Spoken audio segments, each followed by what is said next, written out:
Right, good evening everybody. North Star Pobe. I can't believe it's Britain in History, episode number 83. Gosh, are there that many weeks? So, evening to Elliot Flynn first up. Hello, good to see you. Gavin Lloyd. Excellent, Gavin. Nice to see you on there. Competition with Bojo tonight. Oh, no. Hiya, Nigel. Hiya, Brian Evans. And David Biggs. Oh, everyone's on tonight. Dean Morgan, Vegnator, Hugh Evans. Evening Sun Watchers. Not much sun to watch at the moment. I'm supposed to sing along. Merry Christmas, bottom of my heart. Is that the way you sing it? Yeah.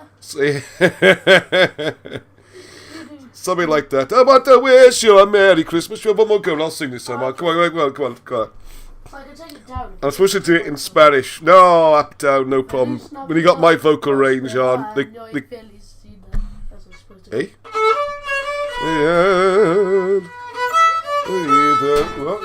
In Spanish. Yeah, that's the first bit. Feliz Navidad. Oh, Feliz Navidad. Oh, gotta help her. Feliz Navidad. Just join in when you're in. Unrehearsed rubbish, isn't it?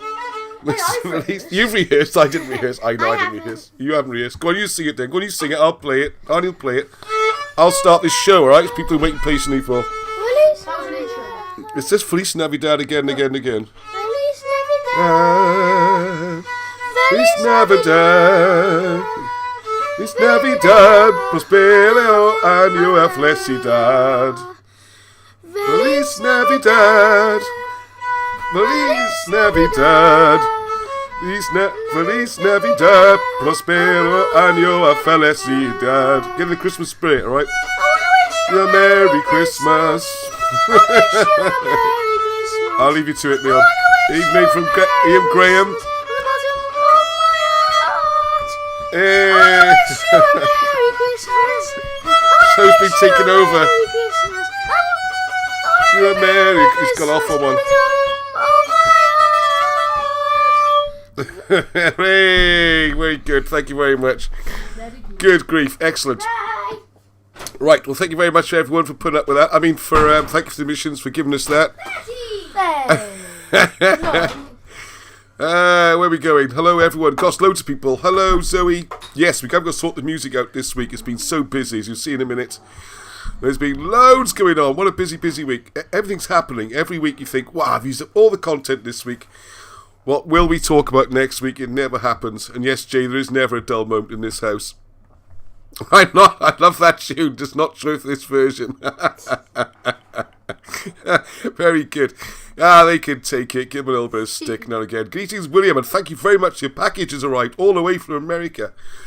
It's been a week of little presents. Now, that was a big present. We haven't opened it. I don't know what's in it, but thank you very much. Diolch yn fawr iawn. Paul Greystone and a Squirrel Sniper. Hello all. Yes, now, hang on there. Right, I'm just going to say a quick welcome. There's lots of people joining every week. The views are going up. I think they're going crazy, which is great news. It just me a little bit of a hello. What this is all about. Nice Sunday evening. Good fun. Sounds like the son got his beautiful voice from the mother's side. Thank you, Suzanne. Yeah, it's okay. I don't mind. You know, can't be on YouTube and have feelings. That's what I would say. Right now, then we had. I completely lost my track now. What was I going to say? Oh, yeah. What this is about. What we find is a lot there. Let's put it nicely. The history we're taught in school and university isn't necessarily the full picture. In fact, it might not even be the right picture. What we have is a lot of history, which... God, look at the comments. This is a lot of the history used to be taught in schools. He was like, it's not... When we talk about hidden history, it's not sort of brand new history or... We've just found it history. It's mostly looking at the old books, the old records. And what we're trying to do is go out there and explore them and see the sites and have a look and all that kind of thing. So it's lots and lots of that kind of stuff. And then keep an eye on how this changing of the history, the propaganda just seems to go on and on and on. It's weekly. It's just, give us a break. We just have something in the news which doesn't just keep, pushing this kind of thing. But there you go. Only on the history side, not getting to the main politics, okay? Right. There's a chance for you to put away the modern day things that are going on and the stress of all that. I don't have the stress of listening to me sing instead. Right, so it's... right, okay, can we see this? Let's have a look. Yes, we can. I can see some of it. Very exciting today in the Broadstock household. No plot spoilers, but it was the last race of the Grand Prix season, which is a big thing. And it's completely stuffed up my preparation, as you will see. Such a good race. That's it. That's all he's done now. The season's finished. What are you going to do, on? I don't know. Last season, Great season. last off season was horrible. Yeah. What do you do between seasons, you know? You could do some history on. You could do some of this.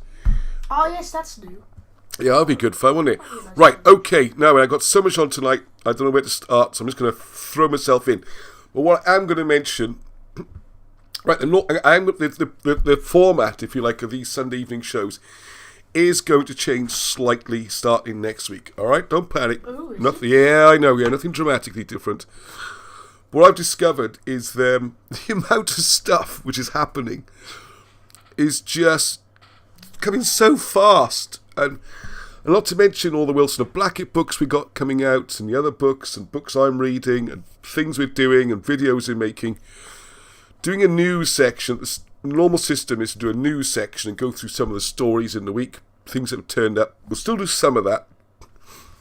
Much limited. And what I'll try and do is more of the 5-minute videos, 5-6-minute videos during the week.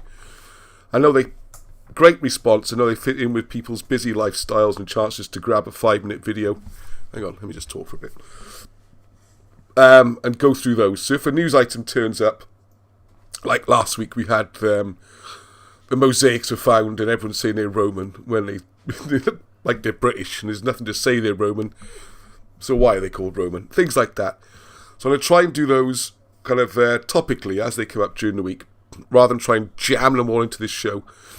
And then we can just ease a little bit, just go a little bit slower on a Sunday evening and have a longer chat about some of anything really, but something that'll be related to these subjects.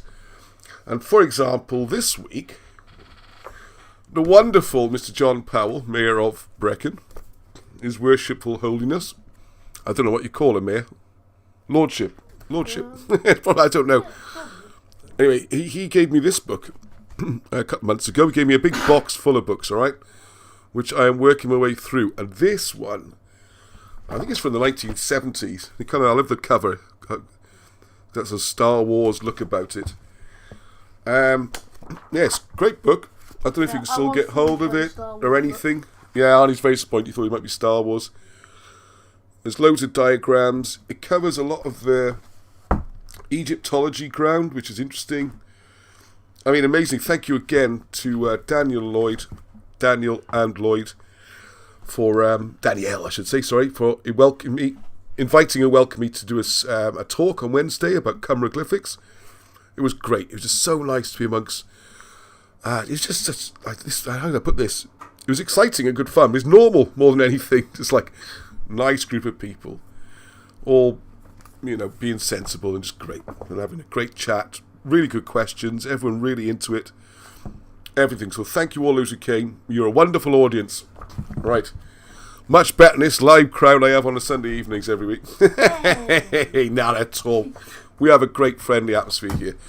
So just remember, if you are new, this is a family thing. It's friendly. No aggression, nothing like that. Different points of view, they are fine. Have a chance to and try and stay at least close to what's being discussed, because the comments can sort of run off sometimes.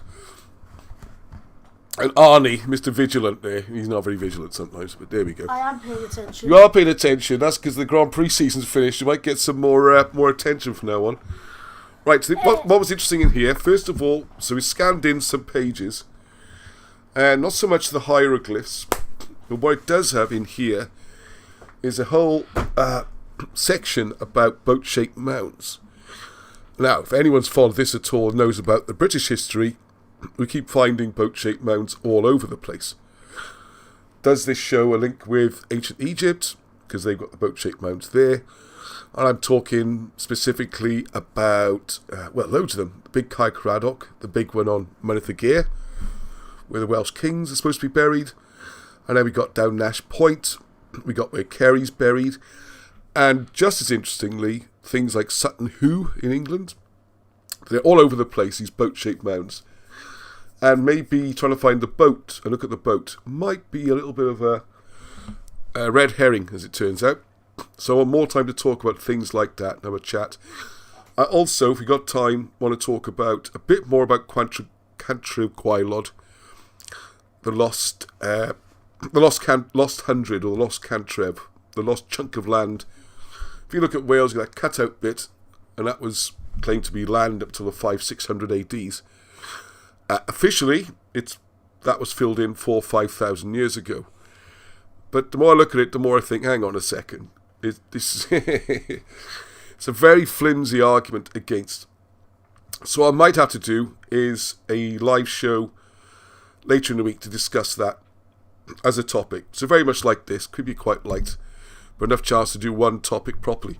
And the other thing I keep promising to do, and I'm definitely going to try and do it this week, is to show the Wilson and Blackett film, the one which I trailed weeks ago saying it would be up. It's about an hour long, I think it is, and it's going through the King Arthur project, places in South Wales, both in their prime, vigorous Alan Wilson, all that. It's great stuff. And a lot of us have seen this film before, most of the people watching probably, and I thought what would be more interesting is to do it as a premiere, as they call it on YouTube. And what the premiere means is, like we're doing now, we can have the chats going, we can have comments, and my plan was to be a real nuisance. If you want to see the film uninterrupted, I'm sure it's available, I'll make it available. The idea is I'll watch a bit, I'll stop it, I'll give some of my views, or what might be most interesting, I think, is areas of research mentioned in the film that might have moved on since then. So I think it's around about 1990 or even earlier, so it's at least 30 years old. So we can look, have those ideas changed? Have we moved on? Some of it's a little bit downer, if you like, because you have... there's such optimism, and it's so positive at that point. It's kind of crushing to watch in a way. A lot of the things we're doing now, or attempting to do, they were attempting to do 30 years ago. And the stuffing got knocked out of them in a way. But also, they didn't really have internet and the advantages we've got now. And although they had a really good bunch of supporters and friends, who I am busily trying to see all of, I mean, anyone from that era, we need to get your story on the record. A video, it's no pressure, I'm not trying to catch anyone out. It's not a Paxman or anything. It's a chat. And if you say, I didn't say that wrong, yeah, I can take it out, no problem. So, if you're involved with any of the digs or working with them back in the day, please contact me. It's easy enough to get hold of me. And I want to video it with a view to put it on the internet. So it's important, because the process is almost as important as what was found. All right, this is living history. And if you were there on those digs, if you went to one of the Gare dig, the St. Peter's Church, or any involvement really, I want to talk to you, okay? Righty-ho. So you can't get all that in, and get all the new stuff and all the other articles. It just won't fit into a Sunday evening. And I've given up trying to say it'll take an hour. It always takes longer, doesn't it? Right, okay. The Alwen is very prominent on your forehead, Ross. Yeah, thank you, Graham. Yeah, it's getting stronger and stronger, isn't it? Have you noticed it's got an Alwen there? It grows with your power. It grows with my power. Yeah, I'm partly blaming Graham for that, because he freaked me out a bit with the dowsing, and I've been taking this to another level now. I've got ideas. And one of the things I don't like to talk about very much on this channel is because people are going to write off everything we do in history as being a bunch of crackpots, and I can't do that, because it's not fair on Wilson and Blackett as much as anything. That my number one priority is to present their work in the most positive way and most credible way and the academic way, which is why we're doing reprinting books with indexes and references, improving the grammar, spellings, all that kind of thing. And then you come on and talk about dowsing, But there is something in here as well, which I was going to surprise at the end, where we does talk about, please don't laugh, being able to do stuff kind of out of body, remote viewing of things. I know, there we go. Sorry, so one half turns on and 1,000 people turn on. one half turns off, another turns on. Don't they put you off the history thing? But thank you, Graham. Good to know you're watching anyway. Alright, let's whiz through some of this because there's loads. Oh yeah, first of all, the wonderful John Powell again. Brecon. We're going to be trying to get along to this next Sunday in the afternoon, midday. I think it departs at 1 o'clock. Old Welsh tradition. And I think this was in England as well. I don't know enough about it. Nothing wrong with spirituality. Thank you, Kay. Yes, I agree, yes. So, I didn't mean it from that point of view. I think it's great. I'm exploring it deeply. I just don't want to give a free hit to the enemies of Wilson and Blackett to just, that bunch of idiots, you know what I mean? You know what I mean. Right, anyway, so take the Mary Lloyd round, try and rope Arnie in to play the violin. I don't know if they do singing. I'm front of the queue if there's any singing going on. Right. Just thought I'd mention this as well. Marshall Abrahams. I think Marshall is travelling today. So, not on the live chat. We'll probably watch this on catch up. I want to draw your attention again, please, to her YouTube channel. Oh, excuse me. I'll see you in my mouth a second. I'll put the link up. Just search for Marshall Abrahams. You'll find her. These are brilliant. Now, I did a one on the mosaic, the Rutland mosaic, and I did a kind of, doesn't it look British and that kind of thing. Marshall gives you like a sort of informed view and talks about the style of the art and that kind of thing. As I say, my little 5-minute videos might be more like the old Sun newspaper, and Marshall's like the Times, or even the Sunday Times sometimes. They're really good, right? Marshall started doing some shorter videos so you can watch those, all right? Because the long... talking about presents. Look at this. Actually, I should say something about those videos first. The Noah 2-part thing, it's very important. And what we're looking at there is the Colburn Bible, the old Welsh triads, and the Welsh poems, and how everything, trying to work out really what is the story of the flood. Why is it seems to be such a prominent part in British history. You got Hugh Gaddon, it's supposed to be Noah. It's really right back to the origins.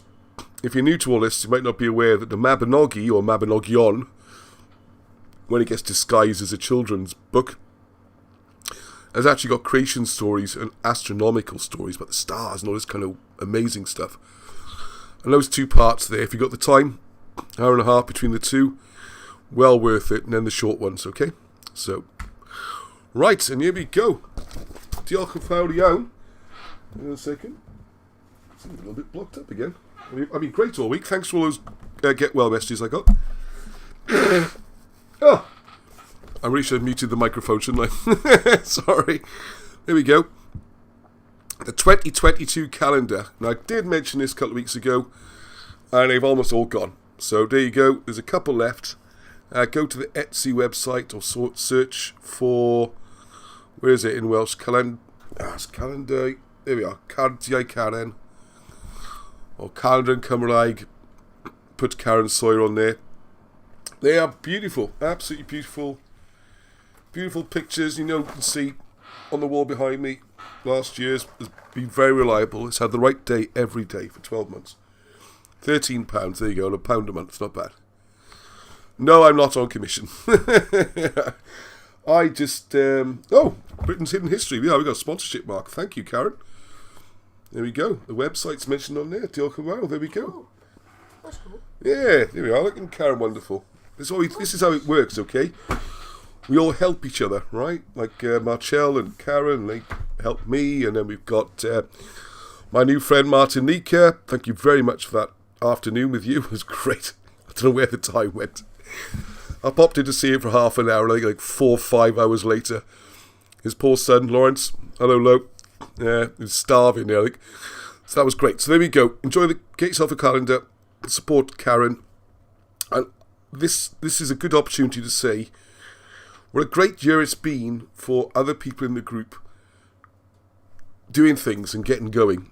And there's more, right? If you're looking at New Year's resolutions for 2022, try and be active, whatever it is. Make some cards.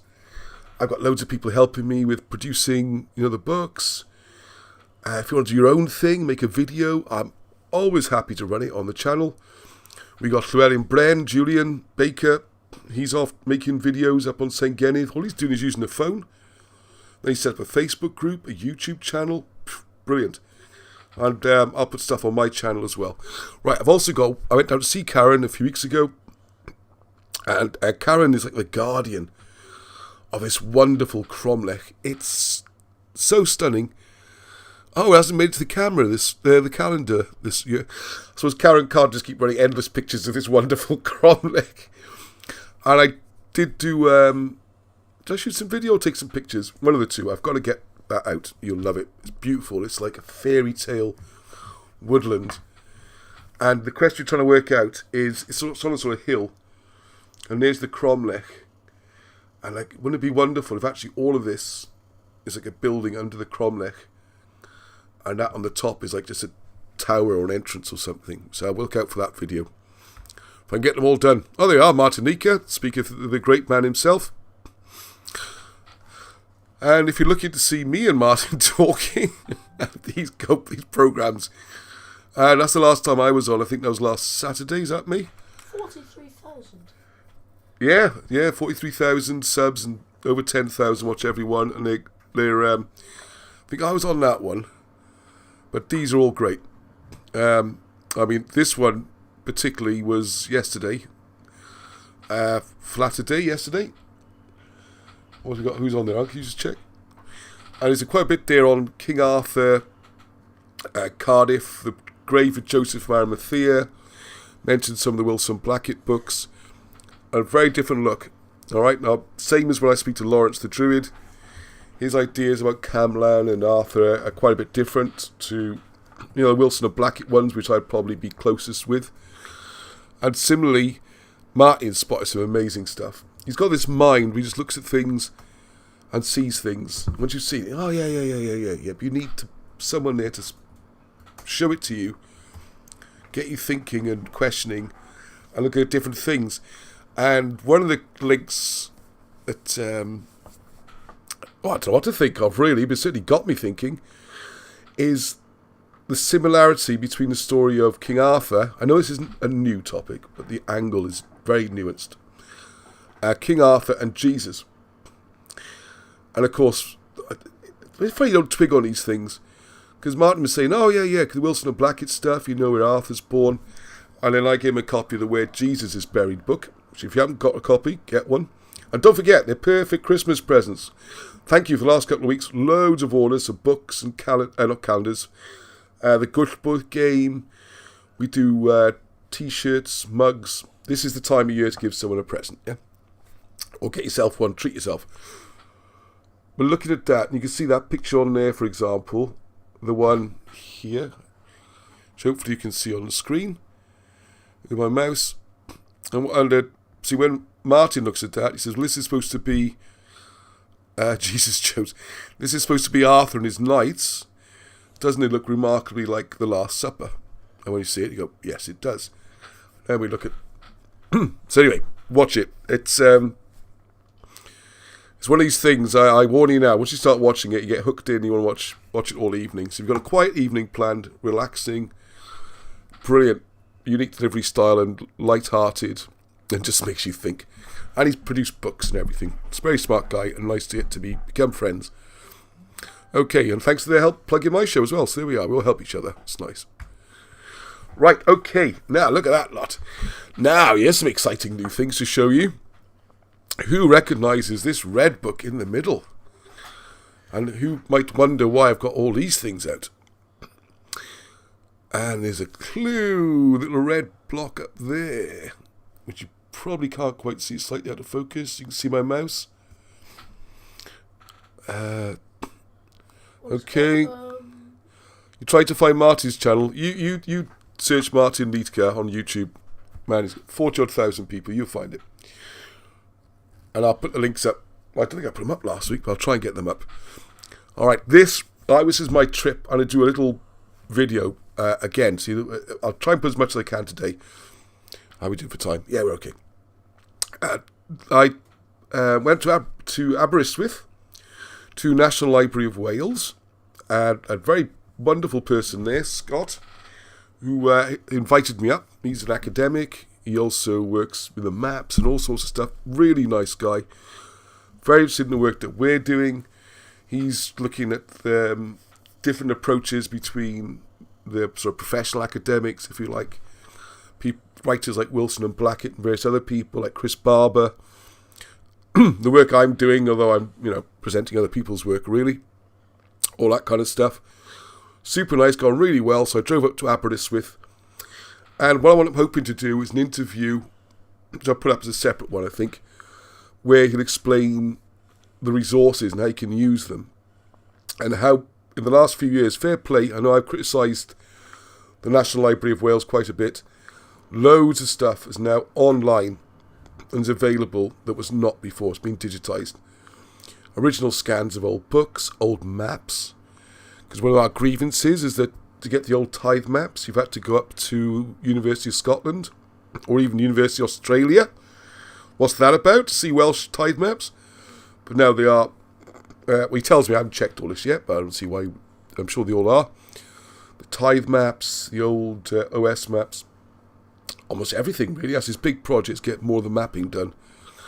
I'm going to have a proper talk with him about how the mapping is done. Excuse me. Some of the interesting things we talked about.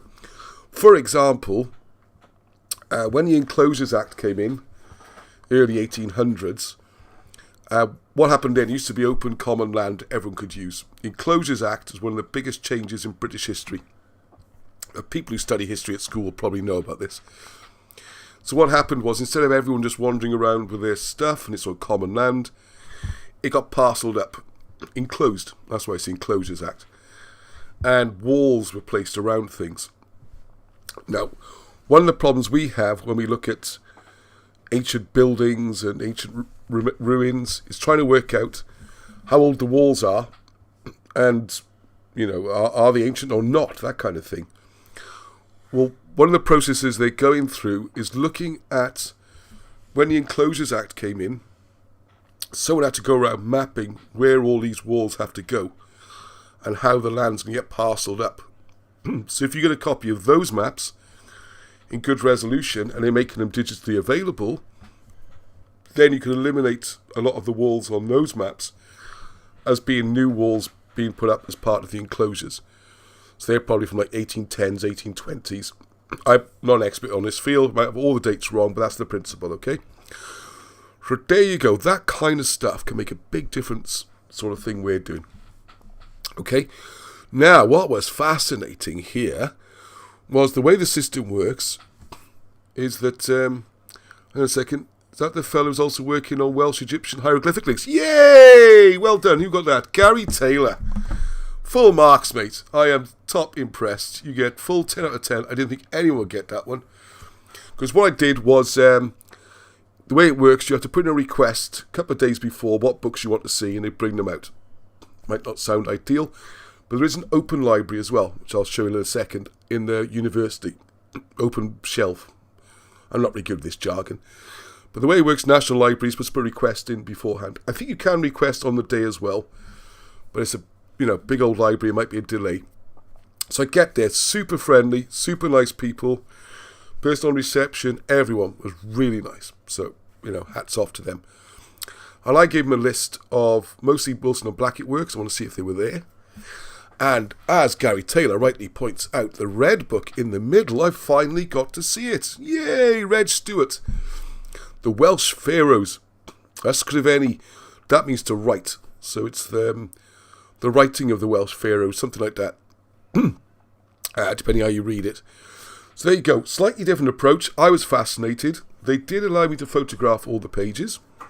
So that's cool. I can't publish it without the copyright, obviously. But we can see about that. But I can share it. And I'm going to try and get hold of descendants or find out what the situation is. But what I will do is a video about it and go through some of the principles, which are a bit different to Cymrogliffics. And it's a lot better book than I expected. It really is super cool. Other surprise was that blue folder full of Wilson and Blackett notes and things. Wow. 90-odd% I've already seen. So thank goodness, thank goodness, I don't want to sound brag or anything, but thank goodness it was me who was looking through the folder, because it's 300-odd pages, and I was able to go, yeah, that's from Moses, that's from this, that's in the Cumberglyphics book, blah, blah, blah, you know. There's a few things on there which are a bit different and a bit new, so I'll be sharing those. And as along with Wilson and Blackett, I am the copyright holder on those, can't stop me. Not that anyone would want to, I'm sure. So it's nice to see my own book in the library, Cumberglyphics, How to Read Hieroglyphs Using Welsh, Trojan War. I didn't request all the books.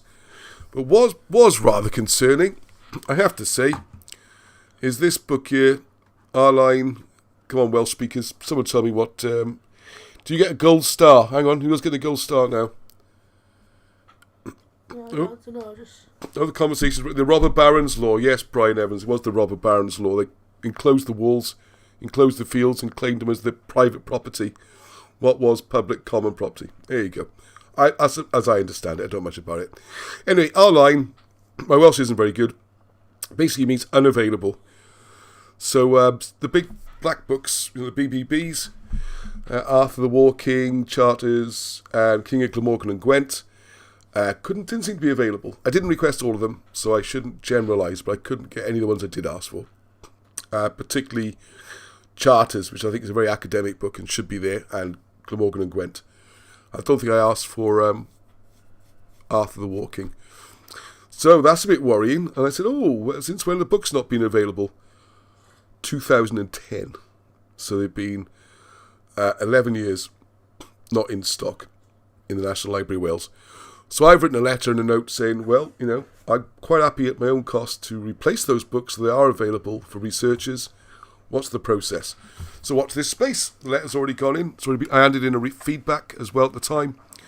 So hopefully those lovely kind people, and they were lovely and kind and helpful, will get back to me and let me know how to deposit new copies of the books so that anyone can go to the National Library and see them. All right, so just have a look at this. If you've never been there, it's the first time I've been there, to my shame. This is the reading room, the main reading room where we were, and that's just half of it. It's just awesome. Very few people there, unfortunately, but wow. Oh, there's a close-up of the book, The Welsh Pharaohs by Reg Stewart. I got the idea it was just going to be some... I mean, it is kind of just stapled together, but it's well written. It's very interesting ideas. It's another dimension to the Cumberglyphics Wilson and Blackett dimension. It's good. It's good. Looking forward to doing some little videos on that one. Oh, here we go. There's a couple of ideas. Right, just quickly then, just to give a little bit. Because I only read through the book quickly in the library, so I haven't got my head around all of it yet. But what he's doing is very much translating it word for word, same sort of thing. Here we go. Bendigeircaeth. Sounds a bit like Bendigeri, doesn't it? Otherwise, appropriate mutations. So here we go. This is the back of the Nama palette. So you got 10 prisoners. So 10 is Dig. A boat is Gwydd. So it is the same principle. I need to do another one and explain how it's different. They could both be correct, by the way. I'm not attacking this book in any way. This is very much what the book that got them reading hieroglyphs using Welsh going. And I would like to republish it, and I would like to make it more available. And well done, Mr. Stewart. I'm sure he's long gone now, because he was not a young chap then, back in 1990, maybe a little bit earlier. So he'd be well over 100, I imagine. Okay, so it's good. Out to the university and up to the university stuff. There's museums, exhibits. I didn't feel comfortable filming in the library and all that, but I did take some photographs, and I will do a little photo report. And then the Celtic collection. This is the open shelves section, which I haven't told Arnie yet, but take the family up, maybe have a holiday in West Wales for a week in some middle of nowhere village, and I can spend all day every day in the library, and they can sort of wander around Welsh hills and look at the sea. Yeah, it'd be exciting, wouldn't it? No, for the first half, we're going to West Wales. But then... Oh, you missed the next bit. Oh, you have a great time. You can stand on the seawall watching the sea. You can walk up some hills. Wait, And I'll be in the library all get day. some You can come to the shop library with cards me. You can come to the library with me if you want. Oh, we're on holiday. That's exciting, isn't it? Some children want to go to Disneyland, things like that. Mine get to go to a library in West Wales. But this is the kind of thing where you can just wander around and it's just great. And have a look through because things spring to mind, especially when you got such a well informed and knowledgeable host as I had. Then I got a little bit of office envy then. This is where, I always get it wrong, Royal College, Antiquities and Heritage. Anyway, this is office envy. It's just surrounded by periodicals and books. Great. There's a picture, not embarrassing, but there you go. There's Scott, my host. We just had some food up there. Everything's super shiny university. Completely different to when I went to college, I have to say. Okay, right. Moving on. Wow, miles behind. 29 already. Right, here's an email I got from Peter Wynne Williams. Thank you, Peter. Many thanks. Another great show last night. Enjoyed it very much as usual. I posted 2 comments. One on Dowsing, another on Arthur. And the comment disappeared twice and it's disappeared both times. I don't know what's going on. I'm getting lots of comments. And there's one, say it the right way around, Daffy Tuck, got it right, and he put quite an attack against me on a comment, and I wanted to answer. So if you are watching, he is a regular viewer. I don't know if he's watching tonight, who watches the replay. I did not delete anything, and I want to answer your comment. He was trying to put some political spin on the one I did, with the Lawrence one about Kenneth. No, it wasn't. It was the one about St. Kenneth, when I was talking about the Senedd. I made some funny comments, which he hasn't taken very well and thinks it's some sort of political agenda, which I do not have. I was just joking about it. I called the Senedd a glorified town hall or council hall, something like that, because it's not a proper parliament, is it? Let's be honest. But I wasn't a comment on whether or not we should have a proper parliament or whether we haven't, or it's just. There we go. It's like living in, what's that? Oh, God, it's going to come back to me in about half an hour. Too late. Not that he put. What was this play in the 1960s? Where the fantasist, and he's got his own little, oh, God, I acted in it once. I should remember it. I'll come back to it in a minute. Not look back in anger. It's that kind of angry poets era. Anyway, it doesn't matter. Right, so I didn't delete this, okay?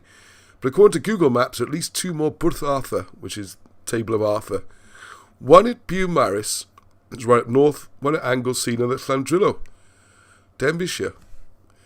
And we've got the Maen Hyle, which we know is the stone where Arthur chopped off the head of Hyle, I think, or Hewell, in Ruthin.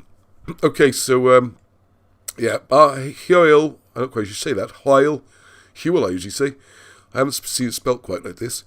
So also in Denbighshire is Maen Hewell, a substantial limestone boulder outside Exmew Hall, at St. Peter's Square, Ruthin, on which Arthur is reputed to have beheaded Hewell, brother of the historian Gildas, which is important, because I think that's why Gildas, well, not I think, there are accounts of Gildas deliberately writing or just deleting Arthur from history on account of his brother having his head chopped off.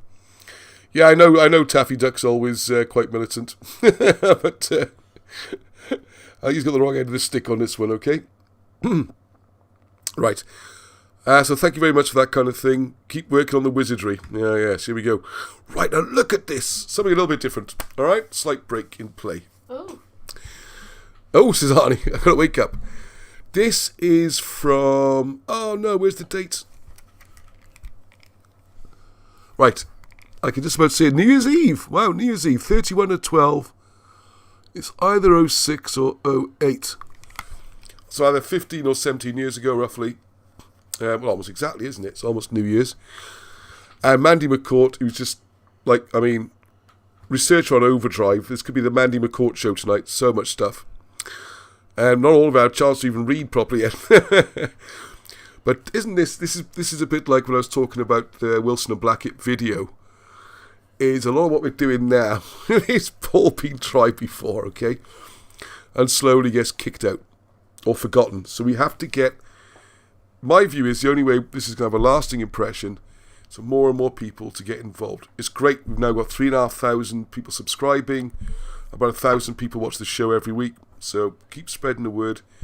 And I don't know, come up with anything. Maybe give a Wilson and Blackett book to someone as a Christmas present. You never know. Put them onto the videos. Send me ideas what we can do. I mean, would DVDs work? Do people give DVDs as presents anymore? I don't know. We need to spread the word, though. We need to get more people. Because, 3,000 sounds great, but compared to the millions of people in Britain, and some of our people are from, Canada, USA, New Zealand, Australia, which is wonderful.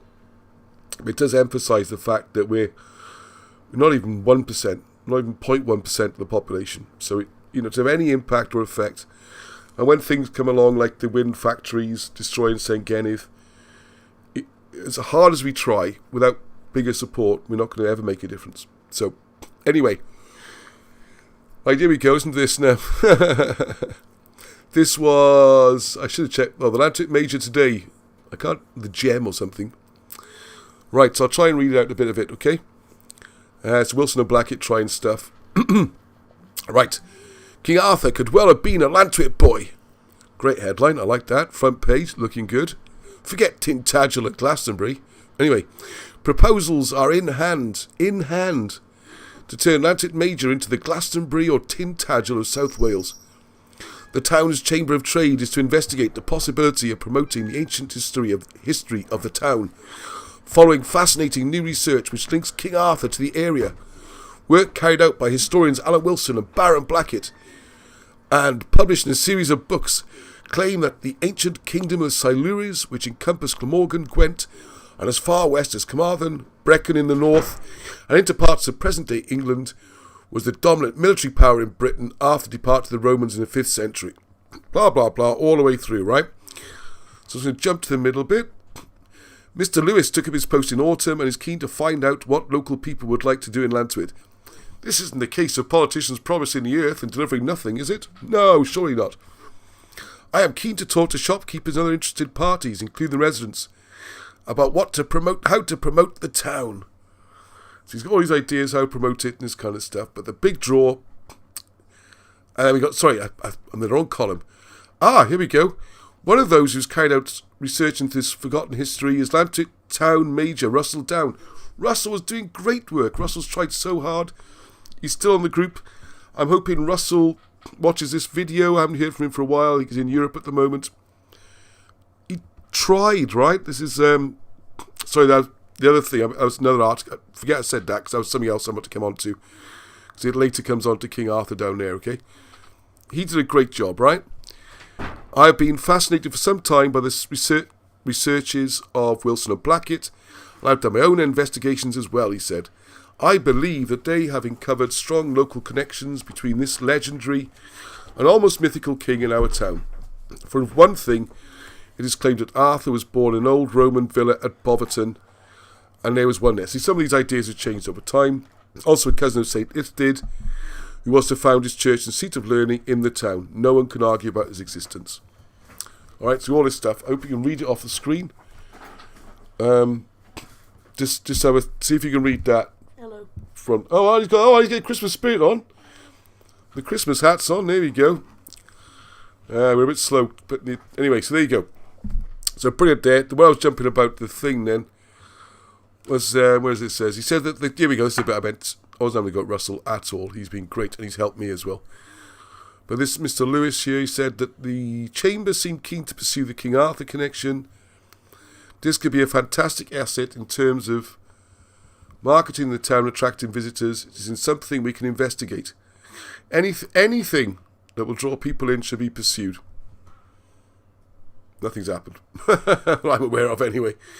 I've been to the museum at Lantwit Vawr, or Lantwit Major, and when I went there last time, lots of pictures of Romans, Ithdid supposedly paddling a coracle all the way to Brittany. That's about it, really. Nothing at all about... Here we go, another one. A sense King Arthur could be figurehead for Lantwit's E-Trails project to promote a real sense of place. Sense of Place is a new campaign, 2010 now. Okay, so this is A couple of years after the last article. A sense of place is a new campaign which has been launched to promote Atlantic Major. Campaign led by the Chamber of Trade. So what happened? Atlantic is the first place in Wales to be chosen to pilot a new e-trails product in which walkers will use their mobile phones to receive information about walks. And will be able to use GPS technology to find out exactly where they are. In conjunction with the Ramblers Association. Column 3. A lot of interest. King Arthur had links to Llantwit, centre of learning and religion during the 5th and 6th centuries. Even earlier, probably. We understand that St. Itti was a cousin of Arthur. The Round Table thinks it's great. Former mayor now, Russell Down, because he's a couple of years later. He's still trying. Poor old Russell, he's still trying hard, right? There's another who has expressed strong views about the town's history and heritage. We have enough evidence, in my view, for claiming that Arthur was born here. There's our ruins of a palace. State from that period. And he pushed and pushed and pushed. As far as I know, still nothing. So we need more people, alright? Or at least keep it going anyway. Sorry, I can't remember the relevance of this one. Another piece of paper I was sent through, or the... it's all to do with, say... Our ancient story tells of a second Tathan Younger. Oh, that's right, sorry, yeah. I'm thinking about St. Athens, which is just outside Cowbridge. It's where the airfield... Where I used to go as a boy and watch the RAF showing off. Whose body is believed to be buried at St... See, it's pretty annoying, look, here's an example. The saint is called Tathan, right? But on the maps you'll find Athen. St. Tathan has lazily become St. Athen. It's just... Right, finally, there's an interesting story concerning the granddaughter of Myric ap Tudrig of Trebavad, now known as Boverton. Her name was Broust. She came to live at Atlantic Major, taking the name of Tathana. And Tathana's the one we want to track down. Not tonight. But Tathana was buried at St. Athan. So St. Tathan or St. Tathana it should be. So 1291. Anyway, so we'll get back to that about St. Athan and stuff. Yeah, got a question. I'm asking for help. Cors? Hang on. Oh no. Okay, I took my King Arthur conspiracy out this afternoon. I was going to do some reading. I was sitting around waiting for children to do something. I was to spend a lot of my time training or playing rugby or something like that. I haven't brought it back. Anyway, I can remember what it's about. If you, in the King Arthur Conspiracy 482, because the work is now starting to progress on getting that done, I do need some help. It's not so bad with this one, because the old PDF, the old print PDF, for some reason seems the software, it's all, we got the original PDF and everything, but it's to update it and everything, you need to change it really to Word documents so we can type it. Thank goodness, because usually when I photograph stuff on my phone, I've got old typewritten notes. I don't know why. Hand typed, the word scanners and converters seem to have a real problem with it. Maybe the library's got something fancy, but the software I've got doesn't do it. Thank goodness the PDFs for King Arthur Conspiracy are coming across pretty well into Word. And it's a question then really of just going through it, because sometimes the one that happens a lot, for example, is the letter E appears as a C. It's things like that. It's a lot easier and quicker than typing it all in again. So if you have a copy of King Arthur Conspiracy to check against, it would be helpful. I've split it all into chapters. I should say something about this as well. Don't really want to do the whole book in one go. It's too big. It's going to be a printing nightmare. And fortunately, the book splits beautifully into 2 separate volumes. So, I'll just jump to me a second. Splits perfectly into 2 separate volumes. So you've got almost exactly half the book is all about migrations to America, and that includes chapter 1 in the back half of the book. There's a sort of 270-page interlude between chapter 1 and getting back to it. So chapter 1, show the book off the top of my head, is introduction to the subject, how the possibility of going to America, how it was used to be in the records, sources, a little bit about Grave Creek Cave, and the writing, that kind of stuff. And then we go through completely separate, well, everything's related, I know, but different topics, like the Cold War, which is in other books anyway, talking about how Welsh history has been destroyed over the years. And then it's all about evicting Roman squatters, Celtic myths, all my kind of favourite stuff. Egyptians and Romans, my favourites. And then it moves on, looking at Colburn, which is going to be another book, Etruscan and Phrygian, which is another book, maybe the same book as that one. And then there's a couple other things. And then it returns back to the Manic migrations and everything. So I would say nothing really relevant is going to be taken out, and that would be another volume at some point. Because what I'm allowed to do then is spend a bit more time looking at explaining Colburn. I think it'd make a great book. Colburn, Etruscan, Phrygian. There's also a bit about hieroglyphs in there and reading those, so we can stick that in. And there's like an ancient languages, is Wales the root or something like that. Make a nice volume 1. And volume 2 is all about Madoc and the migrations and how you read cave writing, how that tells you who it is, and all that really cool stuff. And then both books will have a separate index, and they'll both work out.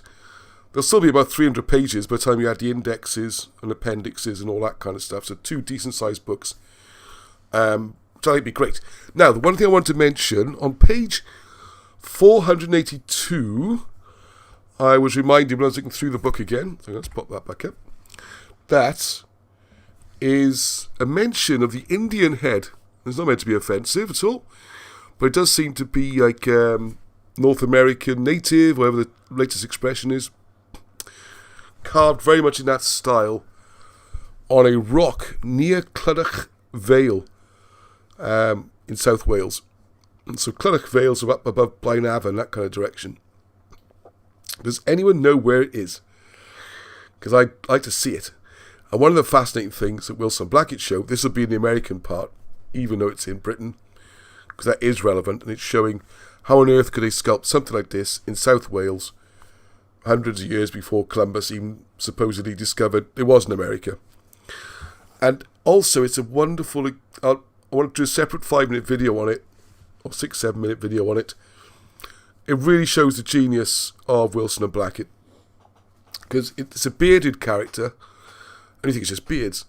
If you look closely, the hairs, if you like, the strokes of the beard, actually are Colburn writing. So this is really important. So I'm sure there's someone out there, please, there's something who could tell me where that is so I can go there and photograph or film. Is it still there? Does it still exist? I don't know. All right. If you got the book, it's on page 482. Right, what have we got there? A couple more comments. Let's see some more comments. Andrew Whelan. St. Tavern, the patron saint of pubs. I like it. Yes, very good. Very good. Tavarn. Yeah, Uncle of Tathan. If you haven't got truth, what have we got? Yes, what have we got? Carwent St. Tathan. St. Tathan, Matthew Smith. I don't know what connection you're trying to make there. Carwent is over towards Killian, over on the sort of east side of Gwent. I don't know. I don't know how that ties in. If you could explain a bit more on that, it'd be good. The Welsh are the original indigenous people of Britain, says Brian Rawlinson. Yes, I was thinking, with this came up earlier actually, maybe one way more recognition of Welsh, and I always include English in this, Lloegr. There's an ancient English Lloegrian history, which has completely disappeared. I mean, at least the Welsh got an idea, the Cymraeg got some idea that there was a history that's been deleted. In England, I don't even know. And of course, it's a bigger landmass area. It's all part of the ancient Britons. And they got tons of stories and ancient kings, Lud and people like that, Old King Cole. They were in England. They weren't in Wales. This is not just Welsh history. The reason it seems like that sometimes is because all the records were kept in South Wales. I'm sure there were other records, but obviously they've been lost, destroyed. So we're relying on South Wales records for histories about the whole of Britain, including Scotland, England. Less so about Ireland, but it's all related. And they've got their books of Erse and the Irish migrations and how they came from Egypt, went through Gibraltar and up into Ireland. So all these histories do exist and important to recover. And I was having an idea, It seems to have worked in North America very well. No one, excuse me in advance, no one calls them Red Indians anymore. They're now called First Nation Americans, First Nation. Well, how about we start calling the Britons First Nation British? Hey, it's worked there, hasn't it? I've mentioned this a few times now, but I think it's a good idea. First Nation British. Not Welsh, that sort of supposedly Saxon slur. Although I do think it might have an ancient Babylonian root, so don't be too quick to chuck that one out, right? Same as the dragon. Everyone wants to chuck it out because it's the flag of the Welsh, the Prince of Wales, but the dragon goes back to Babylonian times, as we covered before. All right, yeah, at least we have a record, yeah, we do, yeah. Where was Loegrians when Brutus rocked up? Right. Okay, thank you very much, Stan. Excellent question. Now, the way it works, and this is going to not make the Welsh too happy about it in a way, and the English are not missing a trick here. They really are, because an English migration is supposed to be part of the original 1600. Right, just for context, it seems the land was pretty much uninhabited. My personal theory, based on the readings of people like Velikovsky and Fomenko and looking at climate changes, is there's never an ice age where the whole world's like a snowball. It's just physically impossible and it's nonsense. What does happen, it continues to happen, it's supposed to be accelerating at the moment, so all those thinking about a flip of the poles, the North Pole was supposed to move about 30 miles last year. Normally it moves, 20 centimetres, 30 centimetres, it's picking up speed. So what happens is the weather or the coldness seems to follow the North Pole. So if this is our globe, and the North Pole moves like that, anything on this side is now going to get very, very, very cold. And this side hot and dry. And it goes back and forth. So what seems, my view anyways, is there seems to be quite a minority of one at the moment, but there you go. It does tie in with what research other people are doing. This is an explanation. Is that the North Pole has moved, going back to, it could be many thousands of years ago. I have no idea. It would be a complete guess. But what it would do is allow for there to have been a very ancient civilization in Britain and Ireland, Atlantis, whatever you want to call it, that did indeed exist. What has happened is due to the shifting pole, it's become icebound and uninhabitable, and the people have had to leave, and they've migrated down into Middle East, ancient Assyria, Babylonia, even Egypt. I don't know exactly, but definitely seems to be links with Babylon. And we're finding this with the ancient zodiacs like Hugh Evans' work with the first zodiac in Gwynedd, and the other things we're doing with Steve Willits and people like that. The only way I can see how that works, that we've got the stories and the landscape tying together. How on earth, I've puzzled this for months, how can it be that you can't make a star map?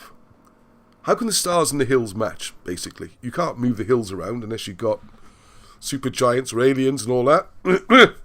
Possible, I suppose. Far more likely to me, seems this was the original. And that's why it all matches. Like Hugh Evans has shown, this Gwynedd Zodiac. It matches because that's where it started.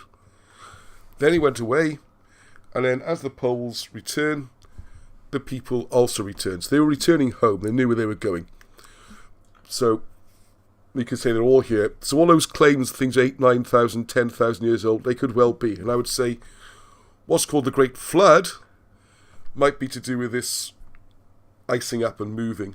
It could be. Or the flood's a separate event. It's difficult to know. But that's the way I'm kind of thinking and the way I'm seeing it. So what we have then is the 15 or 1600 BC migrations back into Britain, usually called them Albine migrations by writers like Wilson and Blackett. And then you've got the work Marchell is doing, showing that there seems to be an original Troy in Cambridge, like Iman Wilkins talked about as well.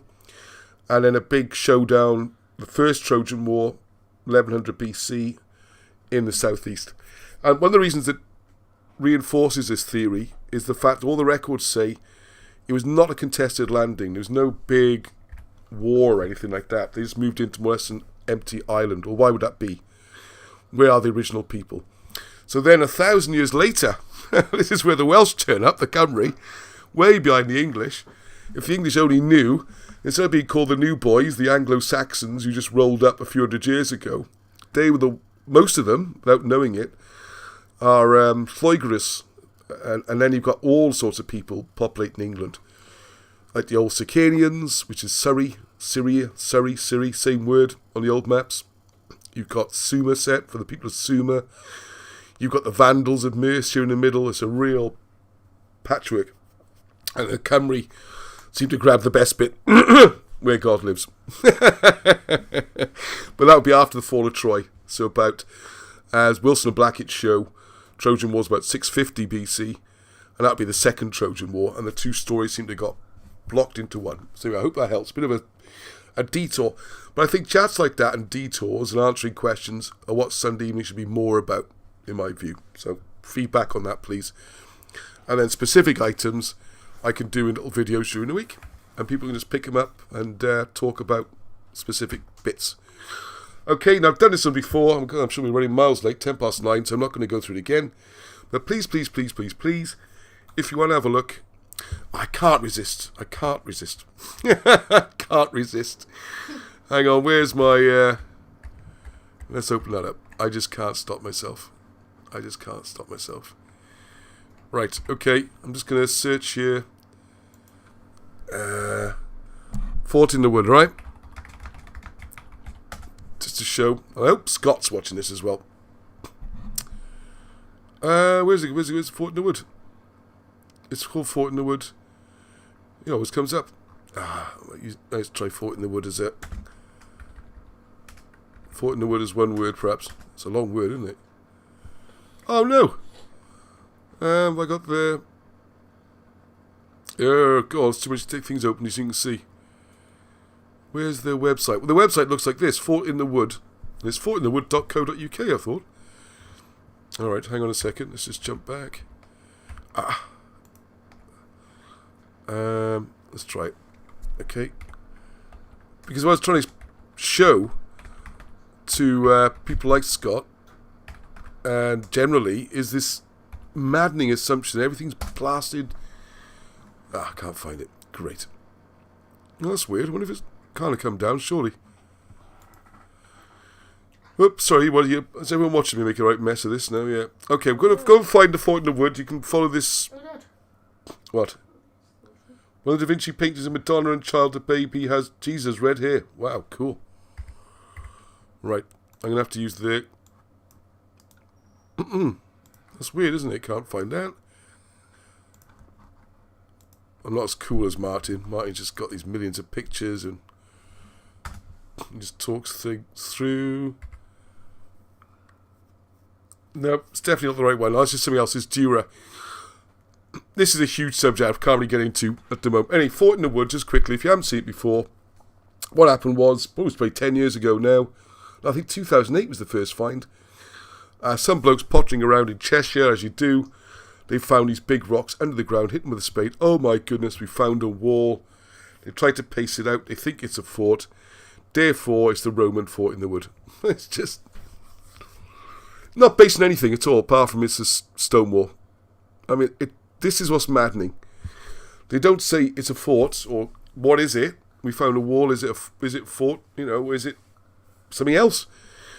And the maddening thing, the reason I want to show you the website again, it's bizarrely not available at the moment, is that I want to show you on their website. I'm not me putting words in their mouths, their own words. It says there's no record of this any Roman activity in this area. There's no military thing. See, part of the idea is the Romans are very well recorded, and they would, if there's a big fort, you'd need a garrison, you need a whole legion probably, or at least half a legion. So where was this legion? Where did it come from? You're supposed to have one in Chester, one in Caerleon, keep an eye on the Welsh border, supposedly, another one down in Londinium, and then people manning the wall, Septimus's wall, or Hadrian's wall. What's up? Oh, it's called a little idea. Oh, go on. Someone's posted it. It would be good to regular Q&A show. Could ask questions in advance. Yeah. I'm happy for that. Richard TJ, fire away with questions during the night as well. That's the thing. It makes Sunday a little bit easier if you don't have to go through all these other things as well. Okay, so the frustration there was that So a similar thing with Dura, which is a massive subject, because I think it's a similar situation where they found what's called a scutum, which is a, here we go, which is a Roman shield. And you look into it and say, well, why is it Roman? And then even the archaeology, I went through all the reports. I wasted half a day. I got into some Facebook thing with the Roman history group again and try to explain that you don't know it's Roman, you don't know the dates. Yes, we do. And then you find one of these wonderful circular arguments, because if you go right back, not the glossy books you can buy now, I had to go right back, which is you saw a glimpse of it then, the original 1920s digs. And then the final digs were done about 1959, really, and the Harvard University reports. And in those reports, it basically says that the knowledge of this site and that era very much comes from the site. So you can see the problem with this. So it's like Sutton Hoo, all right? So I'm going to... I've got to get to that. Move on, Ross. Anyway, the basic thing is, if you say these items are from this period, because we find them at Dura, and we know Dura's from this period because that's where we found the items. That's kind of the logic. Same thing here. And it's official now that on their thing, it actually says on there, there's no records at all of anything Roman being here. There's no evidence to show it's Roman either. Conclusion, it might be British. No. It's still called the Lost Roman Fort. Conclusion is, we have to rewrite what we know about the Romans. It's happening all the time. You can't make it up. Now, this one I'm going to have to come back to next week. I just don't have time. I don't know enough about it to wing it. Mandy, again, please, people there talking about, there's people who know more about this than I do, Lydney. Again, an English place. It was kind of English, sort of in Greater Wales, really, isn't it? And what we have here is that this site seems incredibly important.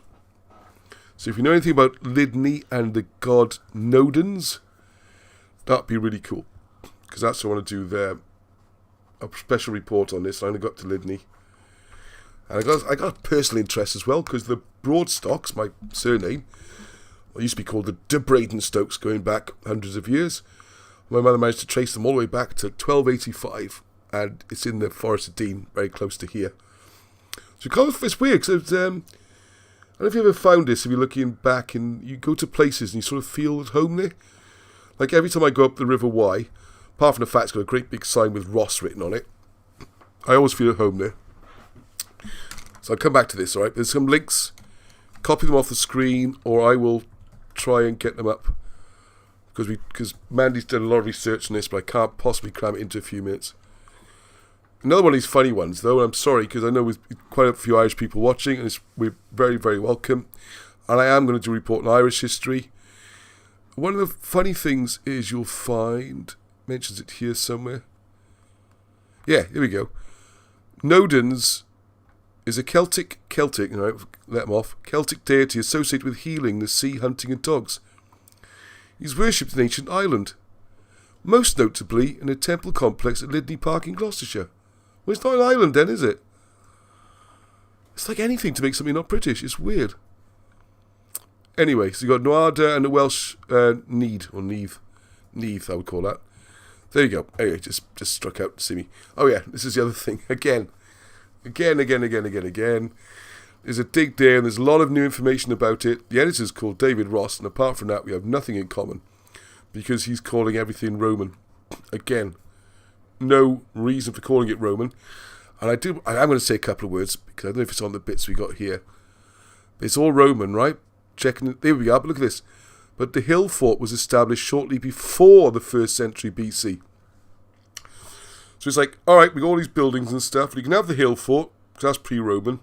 You can't have the buildings. It has to be Roman. No basis at all for that. And this area is important, because the River Wye seems to be at the heart of the very first British, I would say, resettlement of the islands after they came back in 1600 migrations. That area is crucial. So it's not just a fly in the Welsh flag, okay? This is England, and it's very important. Gloucestershire. Crucial. So I'm going to be going up to Gloucestershire soon, which reminds me, something slightly different. I really do want to I'm going to start looking at organising more chances to meet, conferences, talking, like the other night, last week in Taftswell, group of people talking about hieroglyphics, talk about Arthur, talk about anything really, just get together, like-minded people, make friends, form groups, it's not a wheel, I always say, it's not a wheel with me in the middle and all the spokes coming out. We want lots of little groups all over the place, all helping each other and sharing information and encouragement, okay? And I'd love to come and do more talks. And when I talk, I make a video, and I can justify putting a video up as well then. So please, if you've got an event or a venue, I'm talking to Martin Leaker as well. He's the king of holding these things. He put something up a little while ago and got 300 people turned up. Great. So we're looking at ideas. And here's Neve again, okay? Sorry, just recap slightly. I've just thrown everyone off the track because it's out of order. This should be in the nod thing, alright? We've got Gwyn up Neve. Say Mandy's pulled all this together. Which seems again to tie in. You see, to me that looks like we're back at... that's got to be the 7, isn't it? Or the Y. Alright, the Tiglath. People are asking about Tiglath in the church. Loads more Lauren videos going up. Lawrence, I'm going to have to rush through quickly. Yeah, here's a slight side story, okay? Alright. Roman Crucifixion. First example in UK found in Cambridgeshire. How weird is this? How weird is this? I'm not going to do this very slick now. I'm going to lift it and open a new window because I know I've got it here somewhere. Yeah, same with this. By the way, this is some of the original report on Dura, which I recommend you look at, okay? God, what on earth is on my screen when I don't... Right, here we go. Good old Beeb. Anyone remember when the BBC used to be really good and do history and things? Right, so we've got this Roman Crucifixion. If anyone knows more about this, I haven't looked into it at all. It's been so much this week. But there's a skeleton. The key thing seems to be he's got a nail through his heel. And I hadn't realised this. The way they show it on the pictures, you can find it. I'll scroll down a minute. If that's the plank, they put the heels like that, and the nails in through the sides of it. I always imagine through the front. That's they normally depict it, isn't it? Horrible business. But if that's my ankle, the nail will be through that way into the wood. Right, anyway, so I'm going to look at this or think about it. This is the kind of thing I like to look at and do a 5-minute video on. So you find little stories like this in the news, send them through, okay? Yeah. Alright, okay, so you can read that another time. And how they, again, it's another one of these things. Is it Roman? Is it more ancient? I really don't want to, Roman penis carving. Nice. Nice. Woolly mammoth bones. Rare Roman coin. Weird, isn't it? Alright, okay, sorry. Kind of wandering a bit tonight because I know I've got way too much to get through and I'm not going to do it. This is why I think we need to split things up a bit. Right, okay. Let's do some funky stuff quickly. Now, it's going to be a bit scruffy because what we've done, we have Angie, bless her. Thank you very much. Has scanned in the relevant pages in this book, which I was reading while sitting in a bounce centre or wherever it was. It's an interesting book, alright? I don't know too much about the background. It seems alternative rather than particularly mainstream academic. Well illustrated throughout. Don't think there's any colour, but loads of ideas. And I could talk about this book for weeks. And if you do manage to find a copy, I recommend it. It's been one of those ones, if you find it, it'll cost like 50p. And if you can't find it, you can't find it, you know. And it's got lots, great for me, because it's got loads and loads and loads of pictures and ideas. And he does at least acknowledge, you know, there's the, is that the Dendera? I should know all these things by now. Yeah, Dendera Zodiac. It's all those kind of topics. Right, where's my notes? What page numbers I'm looking at? Oh, don't need my notes because it's on the screen, isn't it? Here we go. So I'm sorry this is going to be a bit, not the prettiest thing. It's just been scanned in and I haven't had a chance to set it all up. So the first thing is there's some really nice hieroglyphs, which, once you know hieroglyphics, most of that can be read fairly easily and quickly, really. It's not even that difficult. It's amazing. This is very old. It's got some of the old names as well, which I think are good because they work really well with Cumberglyphics. The older the names, the better they work, like Ramses and people like that, no problem. The later Greek names, the Ptolemaic ones, they can get a bit tricky because they're Greek and they're trying to write them in Egyptian. So you can imagine the problems. Right, so we're talking about... right, okay. I think there's lots of crucifixions in Britain. Squirrel Sniper, surely there must be hundreds and hundreds of bones of crucifixion remains, not just one or two. I don't know. Not something I looked at. The one I thought was curious, I don't know which part they're referring to, but he gives some of the mainstream translations. Okay, I don't know which bit he's even referring to. Doesn't make any sense. But I'll just give you an idea. The mainstream one doesn't read very well. Oh yeah, and thank you very much. I just got a call from Lisa Llewellyn this afternoon, who is, I assume, the editor, I think, of Lay Hunting magazine. I had my copies in front of me. I was like really proud when she called me. I said, "Oh, I've got a copy out in front of me right now." Where's Lay Hunting going on? Never, ever, ever, ever in all your life, never tidy up, okay? I've got music. Oh, here we are. I knew it was right here somewhere. Here's one of them. Interesting magazine or booklet or periodical. So I'm going to start getting my head more into that. It's to do with lays and dowsing. If you know what I'm talking about, you probably subscribe already. If you don't, you don't know what I'm on about. So, but look out for that. And I will be talking about this. I'll do a little 5-minute thing on that as well. I'm going to be reviewing one of my books, which is nice. And one of the comments that Lisa made got my brain working a bit. Because we were talking about word connections, and she's very into ancient words and that as well. And she's saying the sunset. When the sun goes down, sunset. So you've got Seth, the god Seth of death, end of the day. And I was lying there thinking, oh, hang on a second, I'll meditate before we start the show. Dawn, take the D off. God, I was half asleep, this made perfect sense. That twilight zone, you know, when you're half awake, half dreaming, that's when you get your best thoughts. Try and trigger into that if you can. You got Aoun, or Amun. Dawn is like Amun, if you're half asleep. No, it is really. Dawn, D, and then A-W-N, Aoun. So the Aoun and the Seth. Anyway, doesn't really matter, does it? Right, okay, so there's some nice pictures and stuff like that. And then we got this, which I think you might be aware of. I know Martin probably talks about this kind of stuff. This is supposed to be Nut, which is the Milky Way, or the passage of the sun. It's, it's Milky Way and the sun follows this passage. Well, I think it's both. So I'm trying to back up my mainstream learning a bit. And then we've got Atum. I was thinking all this ties together what I'm going to talk about tonight. And then we've got this interesting situation here. Can we see this on the screen? Yeah, we can see it okay. A bit wonky, but it's okay. And then all these things, I think that's the acacia tree there. So you see completely different explanations to the ones we get in Cumberglyphics.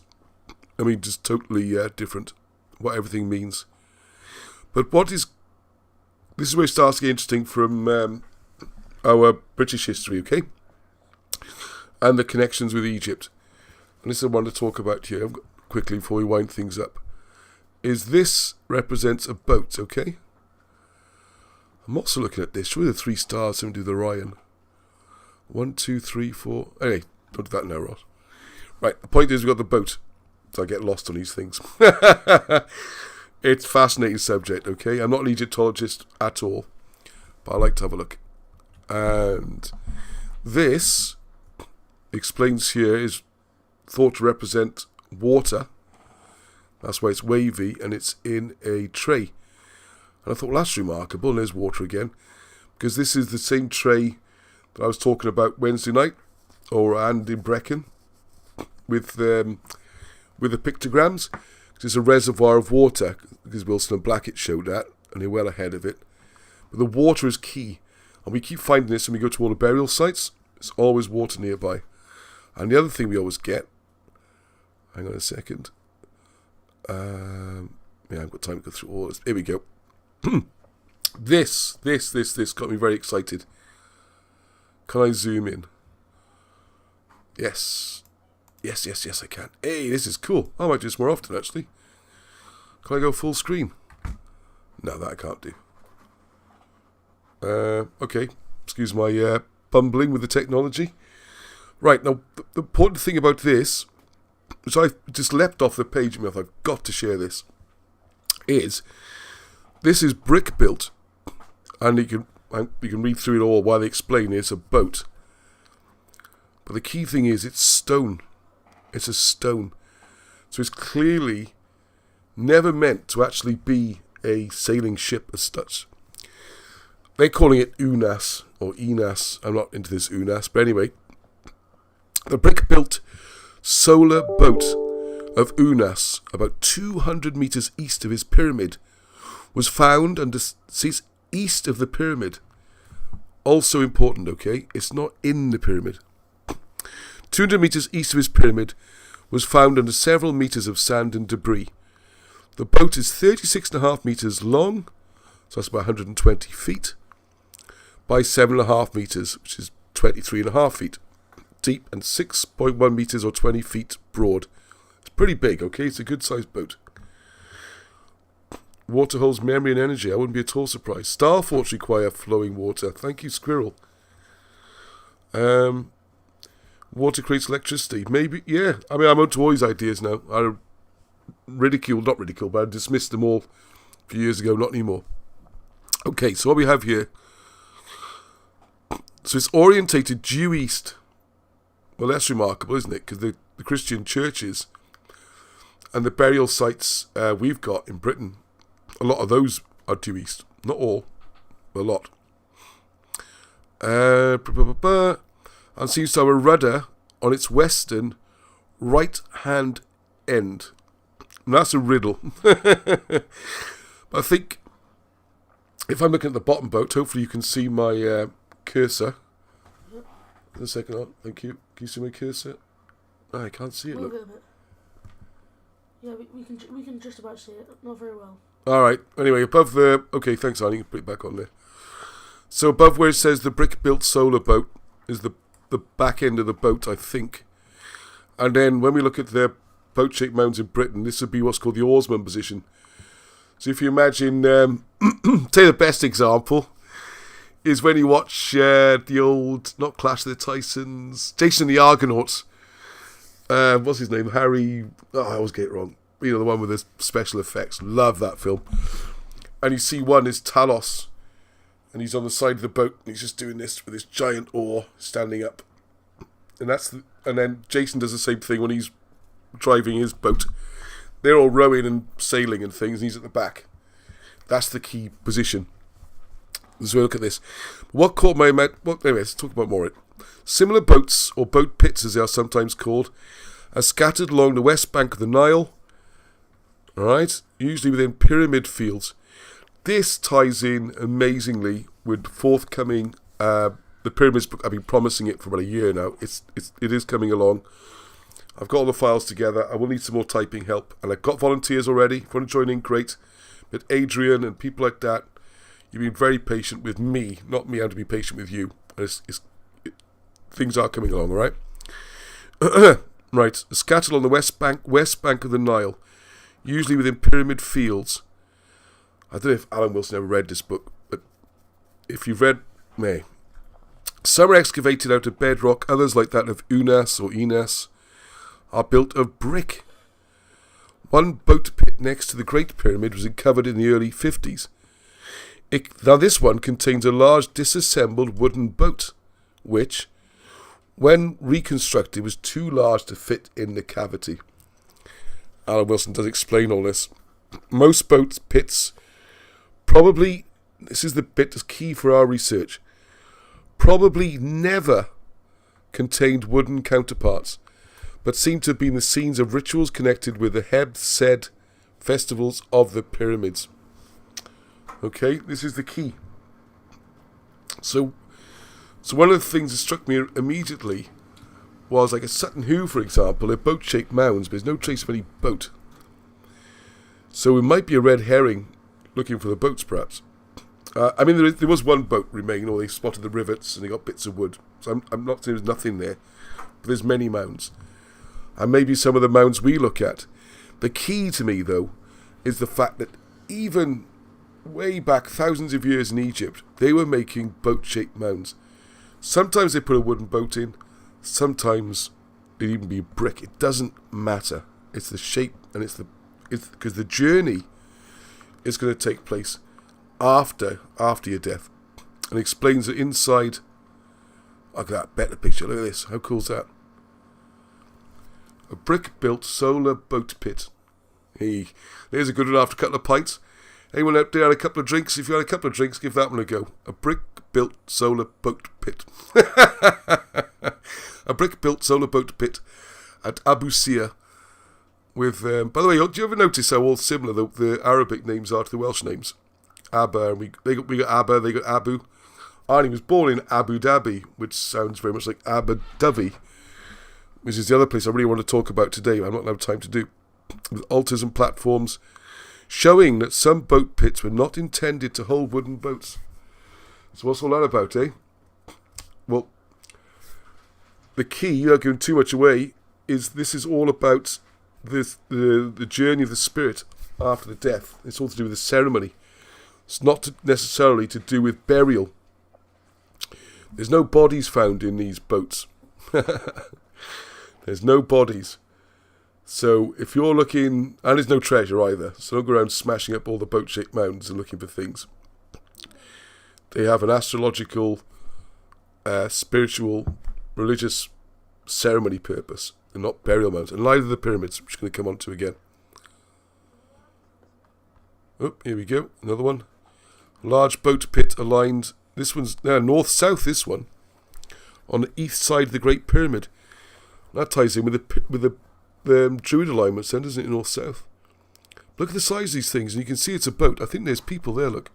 Just to give you an idea of scale. It's people on the left. And there's massive boats. Weird, isn't it? But this all seems to tie in.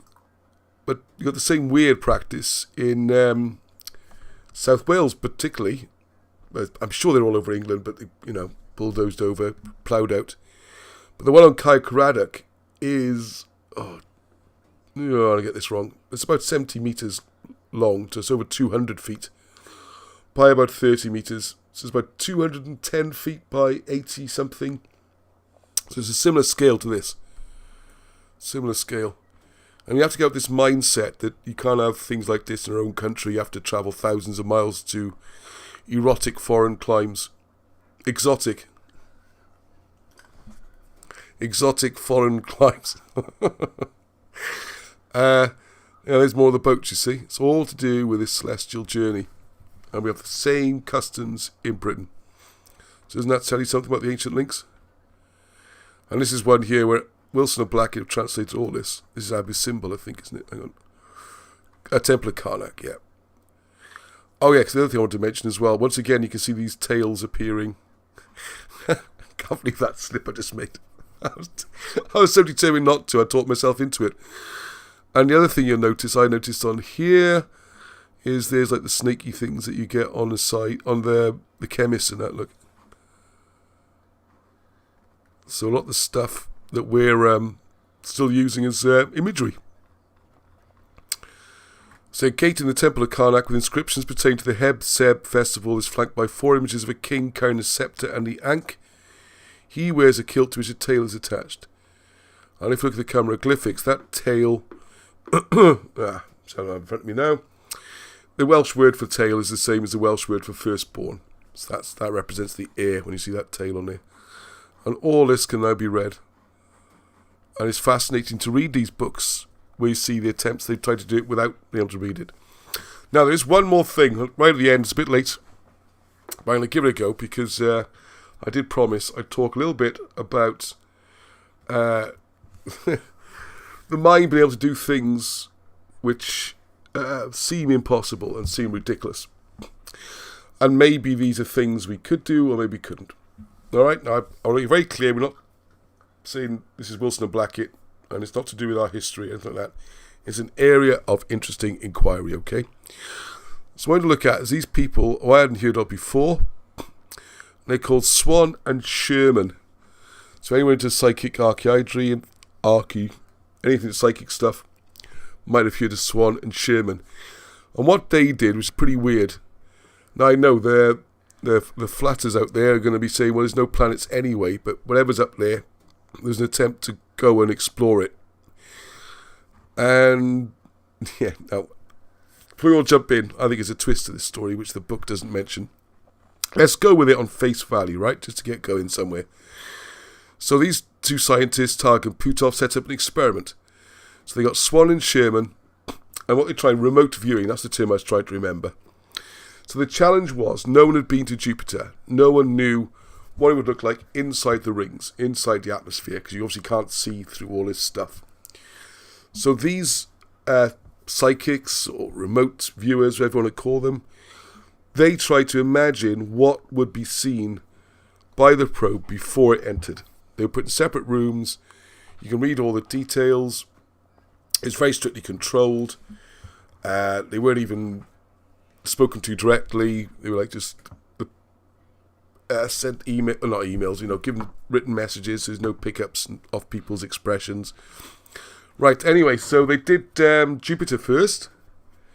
And then the idea was then they came up with highly I can't do a highlight with this pen. Oh no. The two men produced highly parallel descriptions of the giant planet. So they both said the same thing. While their accounts were not at odds with anything that was already known about Jupiter, nor with the additional information radio backed by Pioneer 10, then bizarrely, the NASA probe was not instrumented to verify their highly visual descriptions. Well, I didn't put a camera on board.